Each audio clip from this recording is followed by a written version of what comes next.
On suburban strips, there are signs of a struggling economy. Christine's clients are literally cutting back. Yeah, they used to come in like every 6 weeks. Now they're stretching out their salon visits to 8 to 12 weeks. The hairdresser says that her customers are being squeezed by higher mortgage repayments as the Reserve Bank is hiking interest rates to cool down inflation. Christine is feeling it too.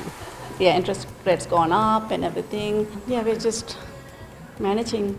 Spending on luxury items barely rose in the March quarter at just 0.1%. The big rise in spending was on essentials, driven by an 11.7% lift on electricity and fuel as the oil crisis was ramping up.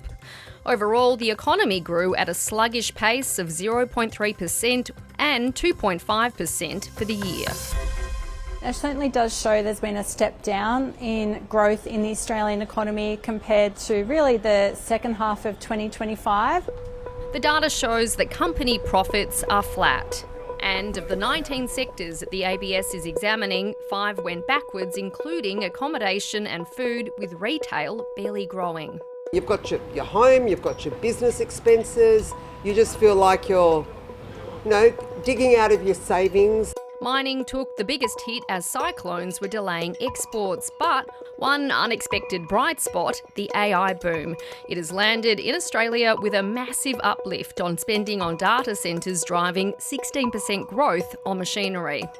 Most of that's imported from countries across Asia, so it is a drag on Australia's growth because it is imported. Where we should see a benefit from the Australian economy from the data centre build-out is through new buildings and structures and the employment that goes through because of that. Well, despite all of the doomsayers and everyone who wants to talk the Australian economy down, we're seeing a boom in private investment, and that's a good thing. The government also battling diving productivity.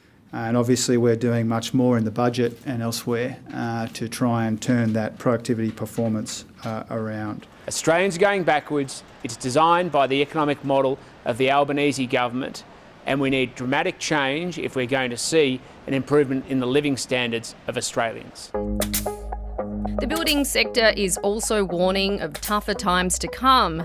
I have had in the last 3 months 2 sets of clients just pull the pin on the job when they just decide the prices are too high.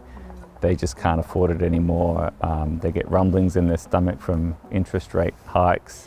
The economy is likely in a far worse position than these figures are suggesting, with the data to March not including the full impacts of the global oil shock or the May rate hike. But economists are split on what the RBA is going to do next. Australia's biggest bank thinks the board is done hiking. By the time we get to the next live meeting, which is in August, we are expecting signs of that slowdown to continue to accelerate, and that should mean the RBA remains on hold from here through the remainder of this year. We do think that the RBA will move in August and in November. The window, we've got 290. Higher interest rates would hurt building demand even further, but Stephen Graydon is trying to stay positive. We've actually just put on a new apprentice now, in faith, hoping that the work keeps on coming, hoping that the economy will stick with us rather than dropping off. Or something even worse, into recession.